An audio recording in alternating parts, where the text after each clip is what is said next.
Okay, I'm up. You're up what? Sorry. Oh, I'm up here in Toledo, Ohio. There was a bunch of tornadoes and hail damage up in this area. So I just decided to come up here and make a bunch of cold calls today. Sounds good. There's a ton of money right now. I've got a lot of clients in Florida. They're making a killing in Florida right now. I know, but I live in Ohio, about 1,000 miles from there. 1,000 miles is nothing. Yes, I know. I mean, if I got some good, big commercial jobs, I would go to Florida. Yeah. Uh, I don't know. The deal is, um, I can't concentrate on Ohio and Florida and West I Virginia. know. You know I what I'm saying? I was half joking. Okay. I was one-third joking, actually. I was actually, I have heard that Florida is just swamped with work right now. I know a couple roofers that I've been talking to, they said, oh my goodness, if, yeah, there's just more work than they know what to do with down there. And I would like to get some work down there this winter and just go down this winter and do some work, but yeah, I don't Yeah. know. Yeah. Well, if you're doing commercial work, then chances are we're going to have to work on 3 or 4 states around you to make sure that you get busy. Because larger commercial projects, especially in roof coatings, are you doing any roof coatings at all? I am. Okay, there's a ton of money to be made in roof coatings. I have a I client that know. there's he actually lives in Newfoundland, Canada, and he travels, he Uh-huh. sends teams all over North America doing roof coatings on airports and major projects, and he hires and trains people locally. But the core group of supervisors, he flies all over the place. So there's a ton of money to be made in roof coatings. I know, and I've the roof coatings I use. I'm sure you've probably heard of them, the Conklin Roofing Systems. Oh yeah. Have you ever heard of them? Oh yeah. Yeah. Uh, That's what he uses actually. oh, really? Yeah. They've got the best track record, longest track record of any of them, and so yeah, that's why I'm with them. Yeah. And they have good, they're allowed to have good profit margins with the product. Right, Yeah, because not too right. many people, can do those large roofs. Yeah, I would like to. I mean, that's what I was going to concentrate on, anyway. But those big roof projects, they budget most of their roofs out a year ahead of time. So that's why I decided to start doing some residential also, Yeah. until more of those come through. Yeah, but there's still damage, right? Start with repairs, right? And if they like the Right. repairs you do, then you're on the first call basis when they need to replace. But really, the chess moves again. You should be 13 pieces ahead. So which means you should be planning work for 13 years from today, right? And if it Yeah. happens to fall earlier, then perfect, but we need to get you in touch with, all the major manufacturing companies and all these companies that have major roofs Hmm. in North America. Then as the need comes up, a repair or whatever it is, then you fly a team in, have it fixed, even if it costs you money, right? Even if you break even on the job doing a repair because you flew somebody in, eventually, they're going to need people that they can trust, right? Right. I do repairs.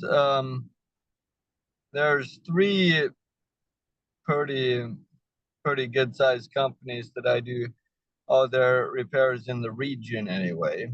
Yeah. Okay. Um, but okay, so there's a 450,000 square foot building about an hour from my house that I know they're getting really close to, I mean, in the next year, they're probably going to either replace that roof or do something with it. You know, it's a couple $1 million project. How do I get in to those guys? You know, how do I go about to try to get that job? Well, okay. So a quick story. And by the way, before we get on to this quick story, I want to finish the thought that I had. Go ahead. Um, Yep.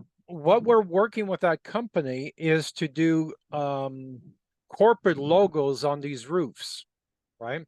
So to treat them as a billboard, so you can see it from an airplane, right? When you're coming into land, you see, a big Remax sign on the roof, right?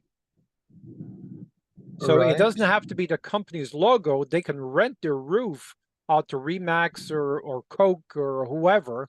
Then you put in, a 50-foot logo on the roof and you can see it from space type thing, right? So that's what we're working on. So we're trying to develop, systems for that, because you can make, you can do the roof for a couple of $1 million and do an extra, $300,000 for the logo, right? Right. Right. Right. So, so going back to, think about that, because I think that's a huge untapped market right now. And my guy is too slow to act. He's making too much money, and he's too slow to act in these ideas. These ideas have to be, acted on right away before somebody else steals them. And here I am telling you this idea. So going back to, how do you get, these 2 million, 3 million, 10 million, $20 million roofs? You do it by differentiation. You do it because you have a trust foundation. You do it because all your ducks are in a row. Your business blueprint is in place and everything is in place. And there's no hair out of place. You know what I mean? There's Yep. nothing out of place. Everything's perfect. On social media, someone searches you up, everything looks good.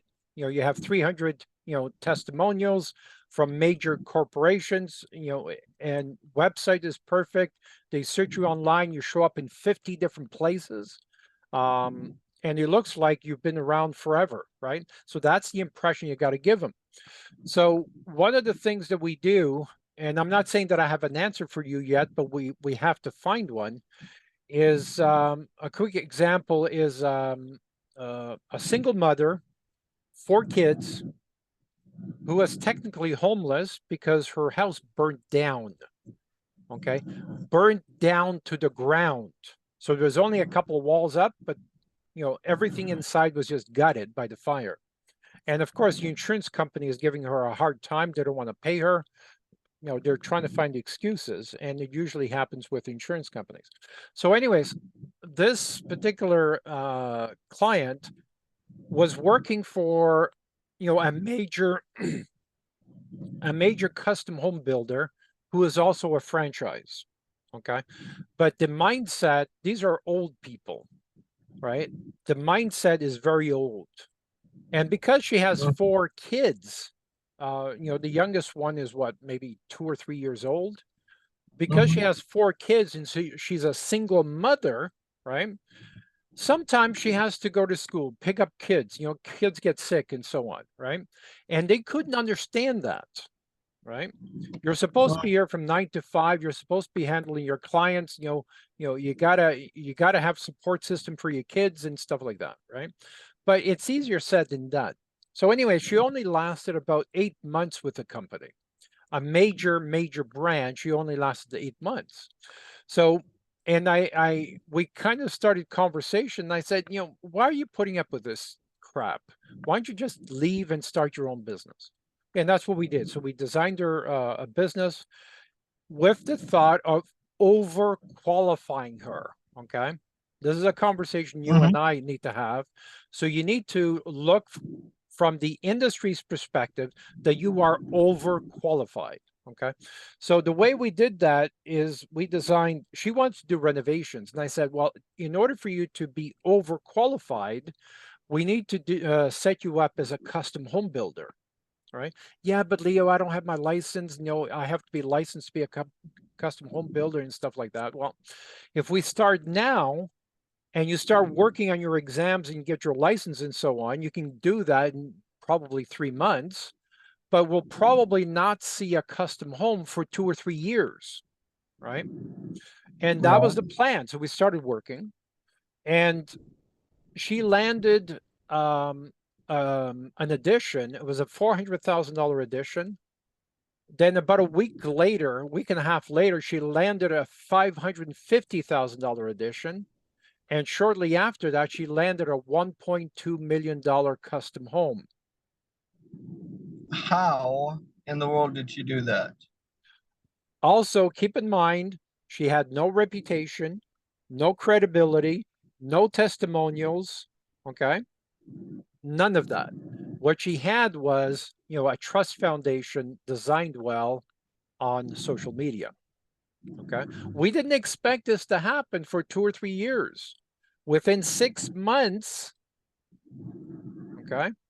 She was over $2 million within 6 months. Okay. Wow. Now, keep in mind, she uses subcontractors. She doesn't have employees. So technically, she treats herself as a project management company. Okay? Yeah. And That's how I want to do it. I like contractors. I don't like employees. yeah, yeah. And that's as we said before, that's the best way to control your costs, right? Mm-hmm. Because you know what labor is going to cost you, know what material is going to cost you, you know what you're all is going to cost you. If your subs run into whatever problems, people calling sick, your costs are still set, right? Right. Even if they take an extra week to do the job, your costs are still set. So Right. Right. So how what do I need to do to get started with? I mean, get you $500, of course, uh, directly. But do you actually set me up with a different company name, or what do you do? yeah, like I said, we have over 10,000 names that we've been researching and testing and aging like fine wine. And again, it's the 13 moves ahead in chess, right? We know that someone like you is going to come along at some point, right? We Right. know. Okay. So 10 years ago, 15 years ago, we started preparing for you, building websites, starting the branding, creating the differentiation, starting to, policy and procedure manual, and, all the other 33 tools, right? This is what we call a business in a box. Right. Right. So are you a partner in this deal? It's up to you. I would love to be a partner in this deal.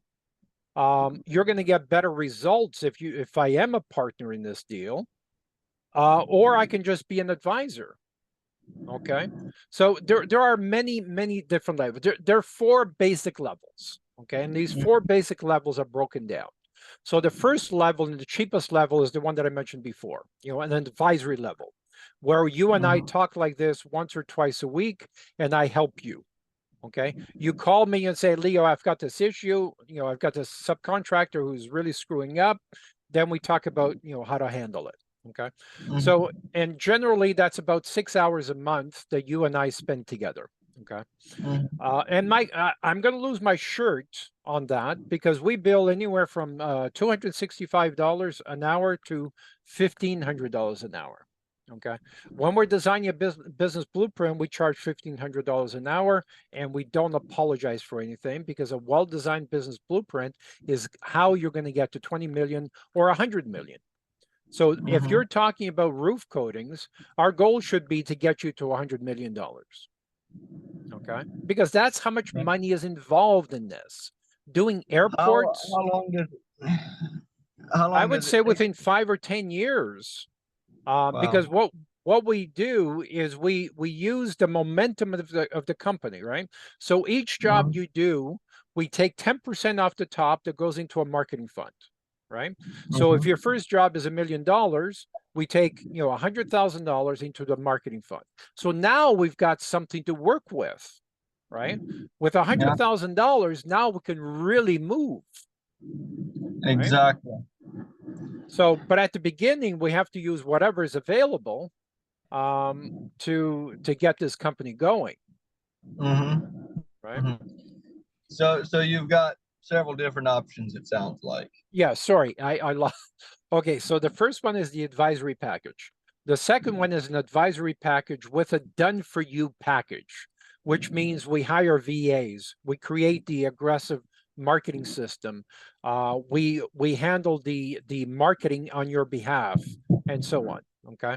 The second one is the interim CEO program, which is $100,000, and I act as if I am your CEO. Okay. I make decisions on, of course, we talk about everything, but I act as your CEO. I help you make decisions, and I go directly past you to your people. Okay. By that time, we need to hire someone to handle your marketing, someone to handle your sales. We need a sales manager, right? Who's going to train the salespeople and so on. Okay. So I go directly to your people, directly to your admin staff, directly to your office people, directly to your bookkeeper, directly to your tax strategy lawyer, and so on. And we make this shit happen. So we can make this shit happen, 10 times faster than me advising you. Right. Okay? Because when I advise you, you're going to think about it. We waste so much time between today and yesterday. Okay. Mm-hmm. I don't waste time. We get an idea, we get a strategy, we agree on the strategy. I email your people and say, this is what you're doing tomorrow morning. Okay. This is how I'm going to hold you accountable.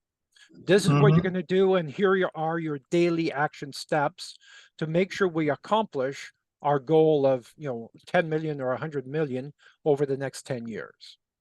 Okay. Mm-hmm. So that's the third one. The fourth one is the interim CEO program with a partnership. You and I are partners. We register a company where you and I are partners. Okay. How is it broke up? 50-50, 40-60, 30-70? How is it? We never do 50-50. It's either 51-49, or I could take a minority share in the company. Okay. So either I take 51 or I take a minority share, but never 50-50. Yeah. Someone has Right. to have the power to make decisions. Right. Okay. So I definitely need help getting my crap together. There's no doubt about that. And I definitely, okay, I can sell jobs. I can deal with people, but I'm just not organized. Um, like a partnership deal would intrigue me a lot, but I'm going to be honest with you, I don't have a lot of extra spending money right now. Yep. I Well, don't know how much. hold on. See, that's where it might be a benefit, right? Because you may not have $100,000 to spend into marketing, right? But I Right. do, Right. right? So, Exactly. and this is where a 51% stake would come in handy, because now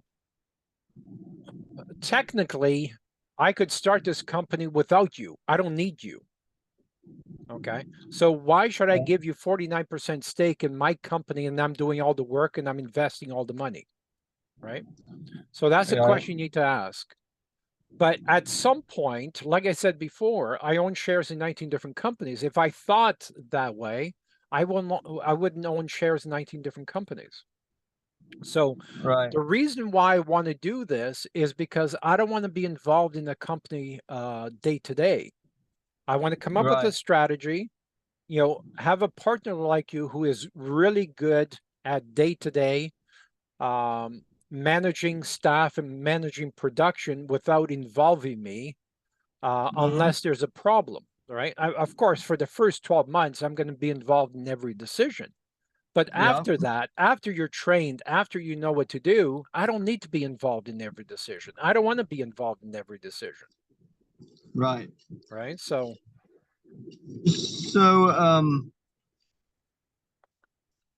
if we do okay, so if we went in partners on a company, would you do residential and commercial or just one or the other? What would you do there? Well, no, I would have a company to do roof coatings, right? Right. I would have another company to do flat roofs and torch down roofs and so on. And I would have Mm-hmm. another company to do residential. Okay. Okay, I would separate it. You don't want one company to be seen as jack of all trades and master of none. We don't do that. Okay. Okay. And you have a holding company with 3 or 4 or 5 different divisions Mm-hmm. that specialize in each of the products that we're talking about. And you have Mm-hmm. someone that's responsible for that product.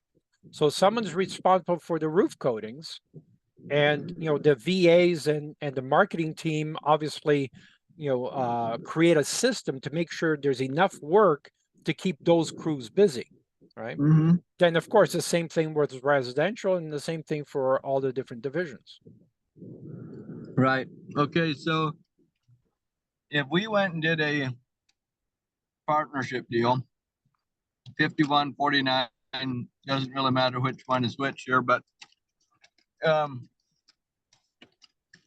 what would my job be in the deal? My job would be like a manager of the company, basically. Is that, I mean, managing all the boots on the ground.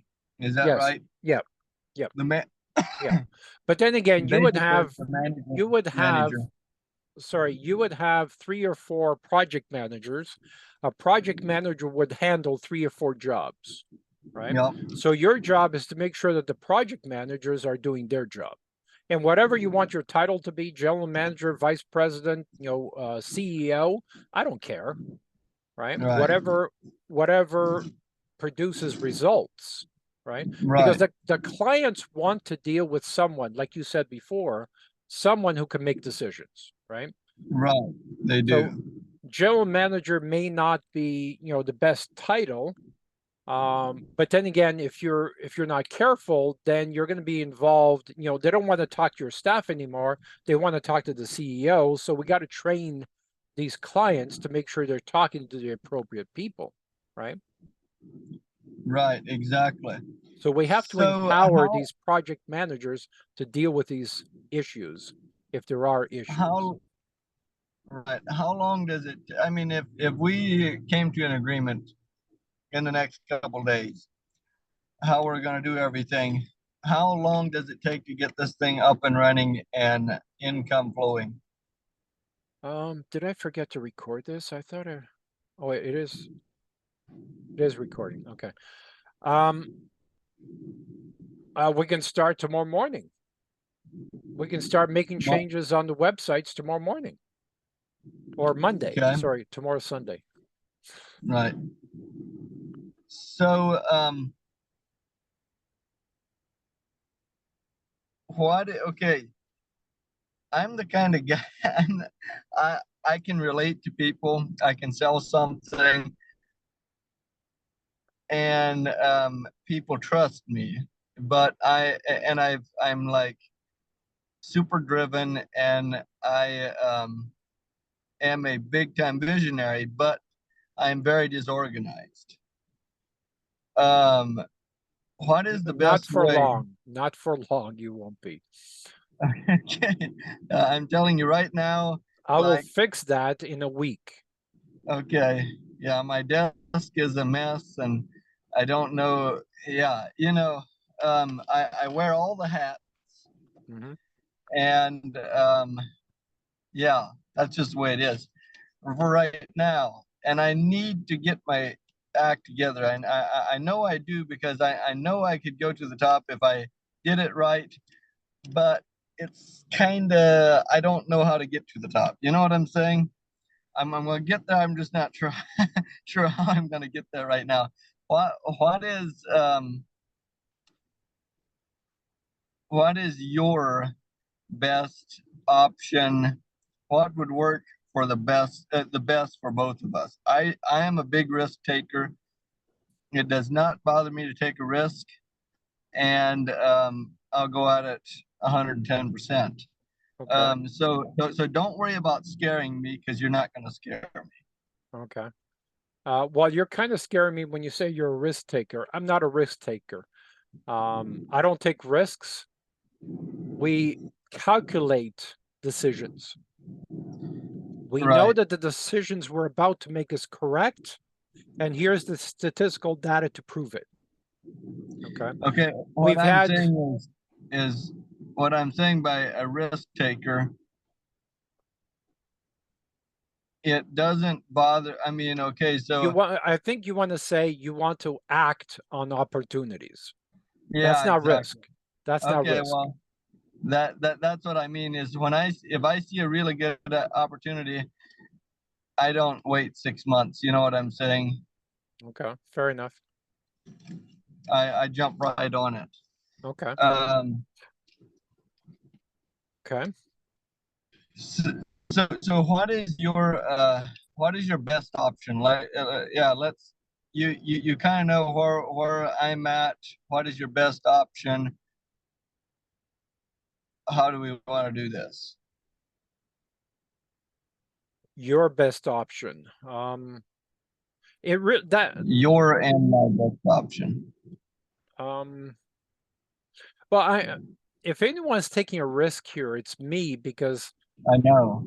because I don't know how well you can manage people. I don't know how well you can lead people, right? I need a leader.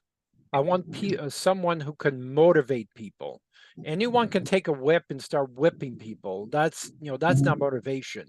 That's not No, results, right? You're not going to get results long term by abusing employees, right? right. So I need someone who can lead them. I want someone who can motivate them. I want someone who can do efficiency studies. I want someone who can get the best out of them. Um, because happy Okay, employees produce much better work, right? you're right. So, and that is something that I was going to start. Like, I'm reading leadership books and everything, but I'd like to take some leadership courses.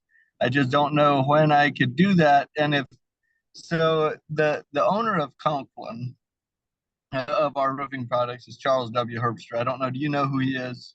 I've heard of them. Yes. Okay, so he's on John Maxwell's board, advisory board, and I was thinking about um, taking John Maxwell's leadership classes or whatever. But I don't know what it costs. I don't know for sure how and when to go about it. But I definitely want to learn how to be the best leader out there, a Okay. leader of leaders, and I don't mind taking courses. I want to take courses. What is your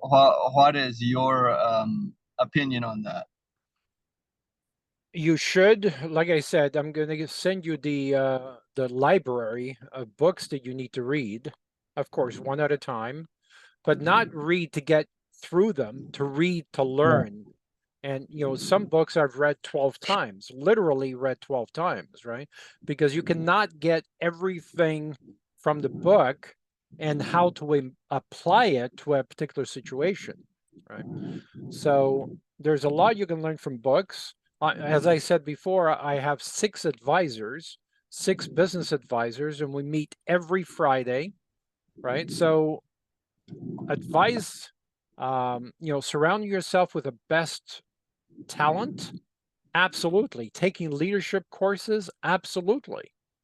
But I'm wondering if that's a little premature at this point because I'm going to need you to work 16-hour days, 5 or 6 days a week, if not 7, because there's a lot you can learn by doing, right?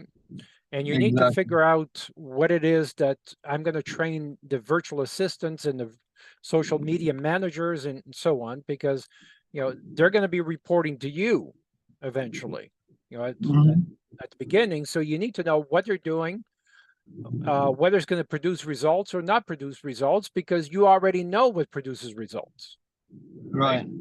So I will work as long a days as I need to. Right now, I work 6 days a week. I probably average 70 to 80 hours a week, I would say. That's, leaving my house in the morning, making cold calls, overseeing projects, building relationships, bidding on jobs, the working on jobs, whole 9 yards. So the working long hours is not an issue. The only thing that is not an option is Sundays. I just can't work on Sundays. I mean, I'm Amish. I've got church. Yeah, I mean, Sunday. I don't mind making a couple phone calls Sundays to get my work lined up for. I mean, to get whatever lined up for Monday morning or whatever, but I can't, be on the phone or be meeting people on Sundays. You know what I'm saying? That's fine. How big is the Amish community within an hour's radius of you? Oh, there's like 5 different Amish and Mennonite communities within an hour from me. Okay. So there are several hundred families within an hour from me. So that's Amish, Mennonite. That's anything from the most conservative to the, I don't think any of them drive vehicles, but yeah. I can get work. I can get workers. My whole deal about workers. Go ahead. 100 doesn't sound like a lot. Hey, So yeah, go ahead. so it's Okay, still but a minority community where you live then. I'm saying there's probably a couple hundred families Couple of hundred. within yeah, several hundred probably. Okay, but what's the population within an hour's radius of you? A See, million? I don't know. No? I don't know what the population is for sure because we are about an hour and a half from Cincinnati. We're about an hour and a half, 2 hours from Columbus. So the Amish are definitely still a minority within the hour. Okay. They're still definitely a minority, Okay. without doubt. All right. So stay with me for a second. So if it's a minority, let's pick a number. Let's say 10%. Is that a fair assessment? The Amish are about 10% of the population within an hour's radius of you, or 5% maybe? Between 5 and 10%. 5 and 10%. Okay. Which means, 90 or 95% of your clients or future potential clients are not Amish. No, I don't. I don't even try to work for the Amish, and the reason why is the Amish. Okay, so 100%. Okay, so that's even worse.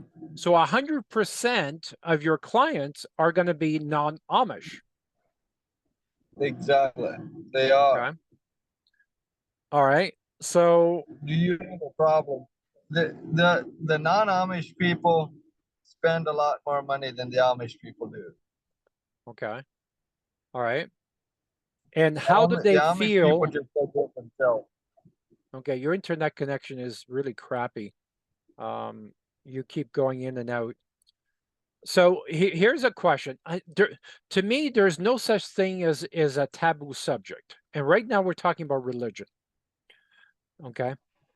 How are the non-Amish going to feel about dealing with an Amish type company? They love it. Do they? Okay. They Because Yeah. it has the reputation of better quality work. I mean, I know the reputation for furniture, people love Amish furniture. Does that hold true for the roofing industry? It does. I have probably a better advantage than what I deserve, probably. Okay, when these non-Amish people meet Amish guys, they automatically trust them. I mean, that's just the way it is. They know there's accountability there. They know that the Amish hold each other accountable, and if somebody would screw them, they could go to their community and get it taken care of. So they just trust the Amish more. I mean, I'm not saying that everything is deserve. I mean that we deserve uh, that much credibility, but we have that much. I mean, people, Okay. the non-Amish people, like to deal with Amish people. Okay. And I agree with that. It's the same thing as a franchise company and a non-franchise company going after the same business. People would are more likely to pay the franchise, even though it's 10 or 20% more expensive, because they know a franchise company cares more about their reputation than a non-franchise company with the same product. Okay. Exactly. So these are advantages that that we try and cultivate when we're designing companies. Mhm. Okay. So Being Amish is definitely an advantage okay. as far as credibility goes. Okay. All right. Then we should use that as part of your differentiation. Okay. Okay. If the statement you made is accurate, okay, and maybe we need to Yeah. test that to make sure it is accurate, because we can't work on false information. So maybe we need to Yeah. do a survey or something. Absolutely. I think that would be a very good idea. You're talking like doing some polling and asking people if they would rather have, yeah, I mean, what they think of Amish workers. Yeah, absolutely. Okay. I mean, I would, that would be a very interesting study, but I know what the outcome is, but it would be a very interesting study to see how big of a percentage it would be, I guess. Okay. Okay, let's not get too deep into this. And your internet connection, we need to improve. So we got to figure out, how you're going to communicate with future potential clients, because we cannot have this, right? We cannot have poor internet and now you're gone. So Yeah, do you have an I would. office or something somewhere you can work, and because you got to have good internet connection, because you're going to be meeting people, a lot of people through Zoom. Okay. Okay, so I've been thinking about renting an office space with all this stuff in it, but I haven't. I have not yet, but I can, and I would. Well, I don't want to Yeah. increase your costs yet until it's necessary. Um, are you allowed to work from your home? Can you create an office in your home so we're not adding more expenses? I probably could. Okay, probably. I probably could. Okay. Again, religious reasons, or do you have internet connection at home?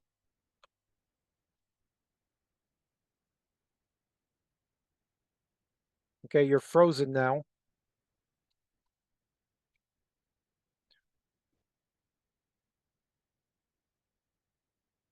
Are you there?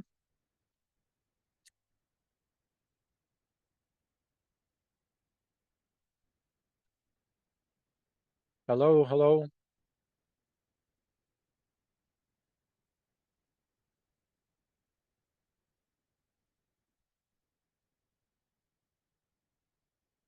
Hello, hello.